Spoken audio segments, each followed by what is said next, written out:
বন্ধুরা, ইলিশ নিয়ে বাংলাদেশ আর ভারতের মধ্যে কিন্তু অনেকদিন ধরে নানান ধরনের কথাবার্তা হয়েছিল। বাংলাদেশের বর্তমান সরকার ক্ষমতা নেয়ার পরে ঘোষণা দিয়েছিলেন যে ভারতে আর ইলিশ রপ্তানি হবে না। অর্থাৎ বিগত দিনগুলোতে যেভাবে টনে টনে ইলিশ ভারতে রপ্তানি হতো ওইটা বন্ধ করা হয়েছিল ঘোষণার মাধ্যমে। বাট কি না কি হলো, আবার ভারতে ইলিশ রপ্তানি শুরু করে দিয়েছে। তো এই বিষয়টা নিয়ে আজকে একটা ভিডিও দেখব। ভিডিওটি মূলত পিনাকি দাদার, আপনারা চেনেন ওনাকে। তো ভিডিওটি টাইটেলটা বলে দিই আপনাদের। টাইটেলটা হচ্ছে ইউনুসের নত জানো ভারত প্রীতি। ভারতে যাচ্ছে 3,000 টন ইলিশ। তো ইলিশের পরিমাণটা কিন্তু কম না, 3,000 টন। আমি জানি না বিস্তারিত ভিডিওতে কি বলেছেন উনি। তো টাইটেলটা দিয়েই বোঝা যাচ্ছে উনি হয়তো ক্রিটিসাইজ করেছেন। তো চলুন ভিডিওতে কি আছে, কি কি পয়েন্টগুলো উনি এখানে আলোচনা করেছেন একবার দেখে আছে। ওনার ভিডিও মানেই কিন্তু ফাটাফাটি যুক্তি এবং উদাহরণ। তো চলুন ভিডিওটি আমরা শুরু করি। Let's go.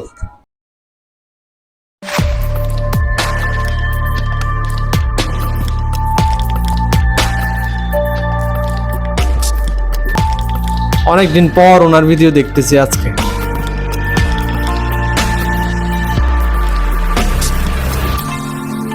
সচরাচর আমি এই টাইপের ভিডিও দেখি না, বাট টাইটেলটা আমাকে অ্যাট্রাক্ট করেছে। শৃঙ্খলা কোনো অবস্থায় অবনতি হতে দেওয়া যাবে না। আমি আপনাদের সবাই সহযোগিতা চাচ্ছি। যারা আইন শৃঙ্খলা অবনতি করবে উনিকে কোনো অবস্থায় আমরা ছাড় দিব না। ভবিষ্যতে যদি তারা আবার চেষ্টা করে, তাদের যে হাত এটা আমরা কিন্তু ভেঙে দিব, এই যারা আইন শৃঙ্খলা অবনতি করতে চায়। মুরব্বি মুরব্বি বড় ভাই, এটা প্রশংসা করছি আর মাথা তুটে গেছেন, বক্তিমা তো দিতে পারেন না, তো বক্তিমা তো চাইতে যান কেন বড় ভাই? হাত ভেঙে দিবেন মানে কি? আপনি কি মাস্তান নাকি আমার মতো অ্যাক্টিভিস্ট? আপনি একটা রাষ্ট্রীয় দায়িত্বে আছেন, আপনি কি হাত ভেঙে দেওয়ার কথা বলতে পারেন? শোনেন বড় ভাই, আপনারা একবার বড় ভাই ডাকছি, তাই আপনারা আমি কটু কথা বলবো না, কিন্তু ব্যাপারটা বুঝায় কই। কারণ রাষ্ট্র, রাজনীতি, পলিটি, জনগণের সাথে রাষ্ট্রের সম্পর্ক, আইন, এই সমস্ত বিষয়গুলো বোধহয় আপনার বোঝা নাই, সরগর হয় নাই। আপনার রাষ্ট্রের নির্বাহী একজন, আপনার সাথে রাষ্ট্রের শক্তি আছে, আপনি শুধু একা না, আপনার সাথে রাষ্ট্রের শক্তি আছে। রাষ্ট্রের সেই শক্তিটা আপনার ব্যক্তিগত শক্তি না, সেটা জনগণের সার্বভৌম শক্তি। যেই জনগণ সেই সার্বভৌম শক্তি আপনারে দিচ্ছে রাষ্ট্রের মাধ্যমে, সেই জনগণকে হাত ভেঙে দেওয়ার দায়িত্ব বা অনুমোদন দিচ্ছে, দেয় নাই। আমি একজন ইন্ডিভিজুয়াল, আমি রাষ্ট্রে কোনো ক্ষমতা নেই নাই, তারপরেও তো আমি গুন্ডার মতো আচরণ করতে পারি না, কারণ আমি আমার সার্বভৌম ক্ষমতা রাষ্ট্রের কাছে অর্পণ করছি। আমার কেউ মারলে নিজে প্রতিশোধ নেই না, আমি রাষ্ট্রে বলি তুমি এর বিচার করবা। তো আপনি কি গুন্ডা, মাস্তান না মাফিয়া যে হাত ভেঙে দেওয়ার কথা বলেন? নাকি ভাবছেন এভাবে কথা বললে পাবলিক শুনবে, ভয় পাবে, ডরাইবে? জি না, ডরাইবে না। খবরদার এভাবে কথা বলবেন না। তো এবার আসেন ইন্ডিয়ায় ইলিশ পাঠানো নিয়ে একটা আলাপ করি। উনার এক উপদেষ্টারে নিয়ে, আইজার প্রফেসর ইউনুসের আর নাই ধরি না, হ্যাঁ ঠিক আছে, উনার উপদেষ্টারে নিয়ে ধরি। তবে ইন্ডিয়া ইলিশ মাছ পাঠানোর সিদ্ধান্ত প্রফেসর ইউনুসেরই, উনার নির্দেশে ইলিশ মাছ পাঠানো হয়েছে। কারণ তার উপদেষ্টা কইছে যে একদম উচ্চ পর্যায় থেকে এই সিদ্ধান্ত আসছে, এবং কইছে যে এটা নাকি মেলা চিন্তা ভাবনা কইরা নাকি নিছে আর কি। হ্যাঁ, প্রফেসর ইউনুসের ধারণা হয়েছে যে উনার ইলিশ পেয়ে মোদি খুশি হবে আর প্রফেসর ইউনুসের দেখা দিবে। আমরা তো দেখছি যে মৎস্য এবং প্রাণী সম্পদ উপদেষ্টা ফরিদা আপা সাংবাদিকের প্রশ্নের জবাবে বলছিলেন যে ভারতে কোনো ইলিশ পাঠাইতে পারবে না, ক্ষমা চাইতেছি, এটা দামি মাছ। আমরা দেখছি যে আমাদের দেশের মানুষ ইলিশ খাইতে পারে না, কারণ সব ভারতে পাঠানো হয়, এবং জনগণ কিন্তু ইলিশ মাছ পাঠানো হোক এটা চায় না। এত সবকিছুর পরেও এই মৎস্য উপদেষ্টার কথা ভুল প্রমাণ কইরা 3,000 টন ইলিশ রপ্তানির অনুমতি দিয়েছে বাণিজ্য মন্ত্রণালয়। আগের 2 বছরের অর্ধেক ইলিশও যায়নি কিন্তু ভারতে।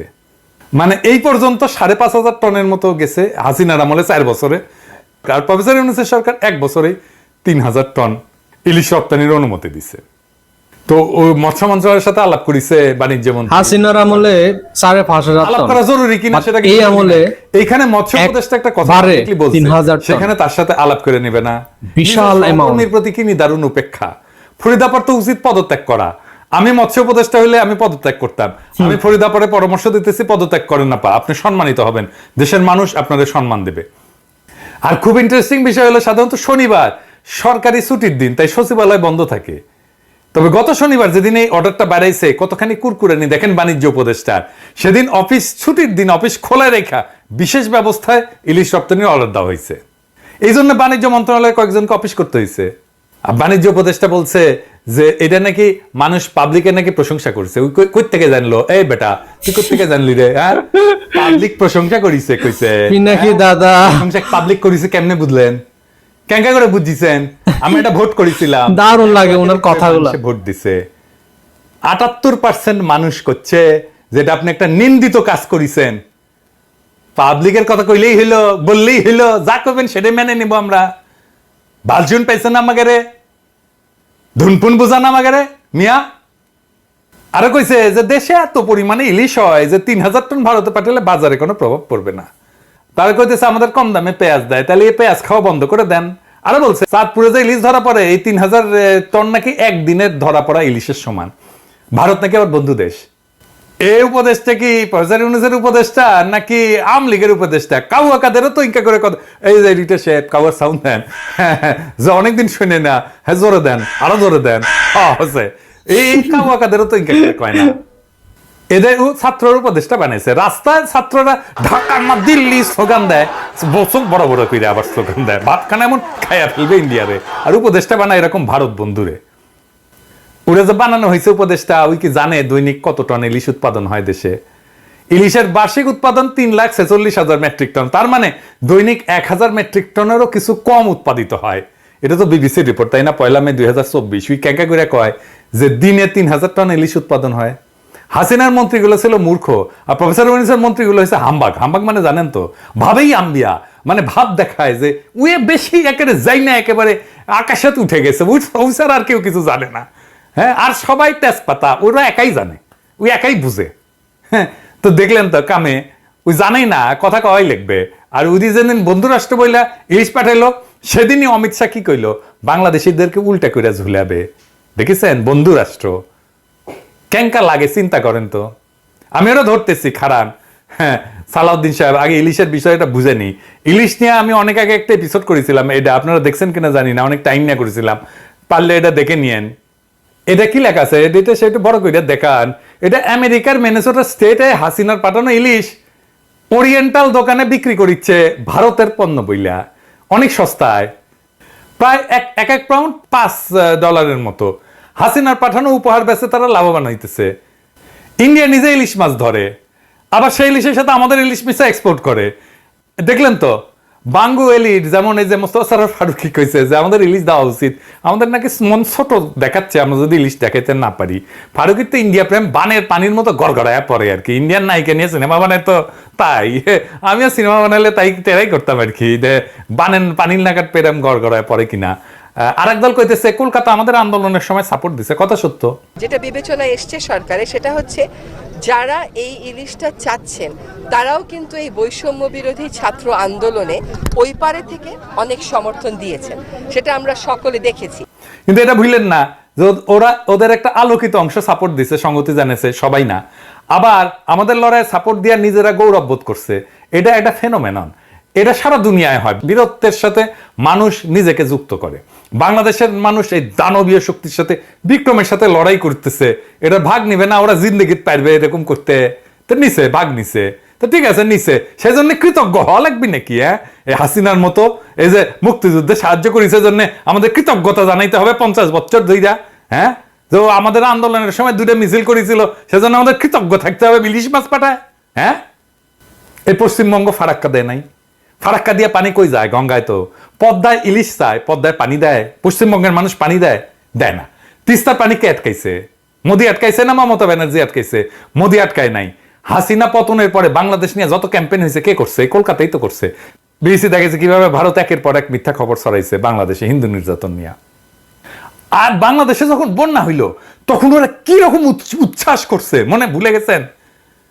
প্রত্যেক বছর যেন এরকম বন্যার পানি দেয়, এটা আশা করিছে। ওটা আবার দেখেন আপনার এই কারণে আপনি গেলে, এমনি তো গেলেই না, এই দেশে কোনো আচরণ দিয়ে এদের মানুষ বলে মনে হয়?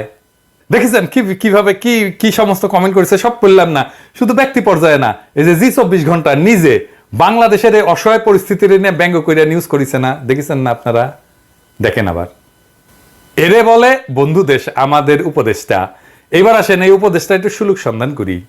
এই উপদেষ্টা হাসিনার মন্ত্রী রুহুল হকের বেয়াই। রুহুল হক একটা বিশিষ্ট চোর, সে চোরের সাথে পারিবারিক সম্পর্ক করছে যখন রুহুল হক মন্ত্রী। রুহুল হক চুরি করে নাই, ওই জানে না? এই সব কি একই জায়গায়, বুঝছাও? বাঙ্গু সব এলিট একই জায়গায়। আমি শুনছি সব উপদেষ্টার ব্যাপারে নাকি কিছু দ্বিমতের সমালোচনা থাকলেও এর ব্যাপারে সালাউদ্দিন সাহেবের ব্যাপারে কোনো সবাই নাকি একমত ছিল। তা তো থাকবেই, এটা তো এরাক এলিটের সরকার। হাসিনা শুধু বদলাইছে, আর কি বদলাইছে? কিছুই বদলায়নি। গুম হয় না, গুম হয়েছে। এখনো বিচার বহির্ভূত হত্যা হয় রাষ্ট্রীয় বাহিনীর হাতে। উল্টা শুরু হয়েছে সর্বব্যাপী অরাজকতা। আর্মি কিভাবে পিটাইতেছে দেখেছেন? আমি আর ছবি টবি দেখাইলাম না, কত ভিডিও টিডিও আপনারাই দেখেছেন। এখানে দেখা যায় কি সেনা সদস্যরা মারধর করতেছে গরিব মানুষদেরকে। অল্প কয়েকদিন আগে জুলাই আগস্ট গণ অভ্যুত্থানের সময় এরা ছাত্র জনতার উপরে গুলি চালাইছিল না? পুরা দেশকে লুট করে খাওয়া সালমান এফ রহমান অথবা খুনি হাসিনার আইনমন্ত্রী আনিসুল হককে এই জওয়ানরা কখনো এইভাবে পেটাইতে পারবে বা পারছে? হাসিনার কোন মন্ত্রীরা পেটাইছে এইভাবে? পারবে? পারবে না। যত জুলুম, যত হেডম, যত বীরত্ব সব গরিব মানুষের সাথে, বুঝেছে? সেই জন্য এটা হইতেছে এলিটের সরকার, একটা সব বড় লোকের সরকার। উপদেষ্টা মুজিবের ছবি পিছে লাগা অফিস করে। তাই একটা জিনিস পাইছেন, এটা হইতেছে ফ্রিডম অফ স্পিচ। তবে ভাইবেন না এটা মহৎ হইয়া প্রফেসর ইউনূস দিছে আমাকে, না, প্রশাসনের একটা বেড়া ছাড়া অবস্থা, পারবে না এখন আমাদেরকে ধরতে। পুলিশই নাই, কাড়ে দিয়া ধরবে, কাড়ে দিয়ে আমাদের পিছে লাগাবে। সেই জন্য কিছু কয় না। ও পুলিশ যদি ঠিক থাকলো নি, দেখলেন আমাদের পিছে এখনো লাগলো নি। প্রশাসন আর উপদেষ্টারা হাসিনার মন্ত্রীর মতো বলে ভারত বন্ধু রাষ্ট্র।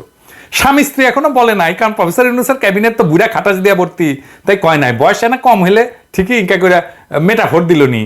হ্যাঁ, এমনিতে তো পদ পাইতে দিতেছে, তো ওদের দিল নি ইনকা করে আর কি। এমন দিকে যাইতেছে না, কিছুদিন পরে পাবলিকে কবি যে আমলিগ আমলে ভালো ছিল। কবি কবি লিখে রাখেন, আমি লিখে রাখেন। মেলা কিছু কইছি আগে, ঠিক হয়েছে না? দেখেন এটাও ঠিক হবিনি।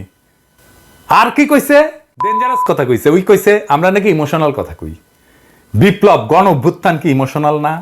হ্যাঁ, এই বিপ্লবে হাজারের উপরে ছাত্র জনতা জীবন দিল, তার রক্তের উপর দিয়া ও ক্ষমতা উপভোগ করতে আসছে, আর আমাদের উপহাস করে ইমোশনাল কইয়া। সালাউদ্দিন সাহেব, আপনি বয়স্ক মানুষ, বুড়া, তো আজকে আপনারা গালি দিলাম না, বুড়া গালি না আর কি, আমিও বুড়া, তো এনা সিল দিলাম। দারুণ কথা। ইন্ডিয়া বন্ধু কইয়া সিল মেরে দেন তো, এটা ঠকাস কইরা মারিছেন। ঠিক আছে, আরেকটা মারেন, আরেকটা মারেন, তিনটা মারিছেন। ঠিক আছে সালাউদ্দিন সাহেব, এই অপমান উত্তরোত্তর বৃদ্ধি পেতে থাকবে। আপনি যদি আমার না চিনে থাকেন, আপনার কলিগদের কাছ থেকে, সহকর্মীদের কাছ থেকে চিনে নিয়েন, শুনে নিয়েন, আপনার আত্মীয় স্বজনদের কাছ থেকে শুনে নিয়েন, এটা জোয়ান পোলাপানদের কাছে শুনে নিয়েন আমি কি জিনিস। আর আমার বুঝেছেন, আমার সমৃদ্ধ একটা গালির ভান্ডার আছে, বুঝছাও তো? এই যে এটার পরে গালি খাবেন, হ্যাঁ, পরের কোর্সে যে গালি খাবেন না, 7 দিন নাপাক থাকবেন। হ্যাঁ, কথা দিলাম। এরপরে 2 সপ্তাহ নাপাক থাকবেন, এরপরে 1 মাস নাপাক থাকবেন। সালাউদ্দিন সাহেব, আপনি ইমোশনাল কইয়া উপদেষ্টা থাকার বৈধতা হারাইছেন। আপনি বিপ্লবকে উপহাস করছেন। আপনি পদত্যাগ করবেন, অবশ্যই পদত্যাগ করবেন। পদত্যাগ না করলে এরপরে যদি শিক্ষা না হয়, আপনারা কিন্তু ওই ইলশা আমরা হান্দায় দেব। ওর আপনারা যেটি পাওয়া হবে সেটি আপনার গাড়ি আর মাথার পচা ডিম মারবে। আমি সেই লেভেলের তার ভগ্নীদের। আর প্রফেসর ইউনূসের সরকার কয়দিনের রাস্তার বাড়ি, সেই লেভেলের যৌক্তিক কথাবার্তা তেরিবেরি করেন। পদত্যাগ না করে যদি খিচ্চা পড়ে থাকেন না নির্লজ্জের মতো, আমি তো দেশে ফিরবো, একদিন না একদিন ফিরবো। হ্যাঁ, তার থেকে তো পারবেন না, সেদিন কলে ধর্ম আপনারে। হ্যাঁ, দেখি কে বাঁচায় আপনারা, প্রফেসর ইউনূসও বাঁচায় কিনা। আমার ক্রোধ থেকে আপনারা কেউ বাঁচাইতে পারবে না যদি আপনি পদত্যাগ না করে খিচ্চা মেরা বসে থাকেন, অথবা দুঃখ প্রকাশ না করেন প্রকাশ্যে। আমি কলে কামলা দিয়া কাজ করি না, বুঝছাও? কামলা দিয়া কাজ করি না, নিজের হাতে কাম করি। গরম হয়ে গেছে একবারে করি না। আর আপনি তো মামুলি হামজর মিয়া, আপনার উষ্ঠা দিতে আমার বেশি কষ্ট করতে হবে না। বুঝে নেন জিনিসপত্র। 2টা অপশন দিলাম, পদত্যাগ করবেন, জাতির কাছে ক্ষমা চাইবেন। কোনটা করবেন আপনার ব্যাপার। এমনি বেড়াছাড়া অবস্থা, তার উপরে আমাদের আক্রমণ সহ্য করার ক্ষমতা প্রফেসর ইউনূসের সরকারের নাই। কিছু কই নাই এতদিন, মজা পেয়ে গেছেন না? হ্যাঁ, নিজের প্রচুর ক্ষমতাবান ভাবছেন। হ্যাঁ, আপনি আমার এইটা, আপনি আমার এইটা ক্ষমতা একদম বুঝে দেবো, কাক কয় ক্ষমতা, ক্ষমতা জিনিসটা বুঝেনি নাই। জানেন তো, বাঘে চুলে 18 ঘা, ঠোলায় চুলে 36 ঘা, আর পিনাকি চুলে জয় বাংলা। ডাইরেক্ট জয় বাংলা। পিনাকি দাদার কথাগুলো এইগুলোই সবচেয়ে মজা লাগে। উনি একদম জায়গা বরাবর অ্যাটাক করেন। তো যাই হোক বন্ধুরা, বাংলাদেশ থেকে প্রায় 3000 টন ইলিশ ভারতে রপ্তানি হওয়ার একটা কি বলবো, একটা পারমিশন পেয়ে গেছে ব্যবসায়ীরা। এই বিষয়টা আপনারা কিভাবে দেখছেন প্লিজ কমেন্ট সেকশনে অবশ্যই আপনার মতামত জানাবেন, আপনার দৃষ্টিভঙ্গি শেয়ার করবেন। ব্যক্তিগতভাবে আমি এই ব্যাপারে মন্তব্য করতে চাচ্ছি না, কারণটা হচ্ছে এই ইলিশ নিয়ে কিন্তু অনেক কথা কাটাকাটি হয়েছে অনলাইনে অফলাইনে। তো আমি এইটা নিয়ে আর কথা বাড়াচ্ছি না, জাস্ট এইটুকু চাচ্ছি, সেটা হচ্ছে আপনার মতামত অবশ্যই শেয়ার করবেন এই ভিডিওর কমেন্ট সেকশনে, যাতে আমি বুঝতে পারি ম্যাক্সিমাম লোকজন এই বিষয়টাকে কিভাবে দেখতেছে। এখানে কিন্তু একটা ভোটের ব্যাপার দেখাইছেন পিনাকি দাদা, যেখানে 78% মেবি ভোট এই ইলিশ রপ্তানি করার বিরুদ্ধে ভোটটা করেছে, আর হ্যাঁ ভোট পড়েছে বাকি 22% মেবি। তো এই যে একটা অনলাইন ভোট, এখানে 70%-এর উপরে যেহেতু না ভোট পড়েছে, আর এটা দিয়ে বোঝা যায় যে ম্যাক্সিমাম লোকজন ভারতে ইলিশ রপ্তানি হোক এটা কোনোভাবে চায় না এবং মেনে নিতে পারে না। তো বন্ধুরা, আপনারাও কি ঠিক সেম ভাবে এটা চান নাকি চান না, কমেন্ট সেকশনে অবশ্যই জানাবেন। তো আমি আমার মতামত শেয়ার করলাম না আপনাদের সাথে, আমি কি ভাবি এটা আমার মধ্যেই থাক। আর পিনাকি দাদার এই ভিডিওটি যদি আপনারা দেখতে চান তাহলে মেইন লিঙ্কটা আমি ডেসক্রিপশন বক্সে দিয়ে দিয়েছি, আপনারা চেক আউট করতে পারেন। তো আজকে আমি এখানে শেষ করছি, দেখা হবে নতুন কোনো একটা ভিডিওতে। সবাইকে অসংখ্য ধন্যবাদ। ভিডিওটি কিন্তু বেশি লম্বা হয়ে যাচ্ছে, তো বিদায় নিলাম আজকে। ভালো থাকবেন সবাই।